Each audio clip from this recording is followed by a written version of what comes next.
एकाच फुटाचा लोखंड तुकड्या केल्या गेला, एकाचा चमचा झाला आणि एकाचा चिमटा झाला। चिमटे और चमचे की होत बड़ी तकदीर, चिमटा जलता अंगार में चमचा खावे खीर। आताचे चमचे खीरच खायलेत, बरोबर आहे का नाही? मी चमच्याचं सांगायला तुम्ही का हसता? हे पूर्वी चमचे नव्हते डॉक्टर साहेब, हे चमचे आता आले नाही का? बरोबर आहे का? पूर्वी माणसं हाताने खायचे का नाही पोहे?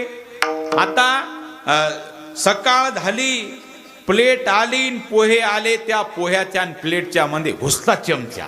का? पोह्याच्या त्या प्लेटच्या मध्ये घुसायची काय गरज? अरे जो दोन्हीच्या मधात घुसतो त्याचंच नाव चमचा आहे का? म्हणून चिमटे और चमचे की होत बड़ी तकदीर, चिमटा जलता अंगार में चमचा खावे खीर। चमचा सारखी मजा मारतो खिरीतल्या पातेल्यात आणि चिमटा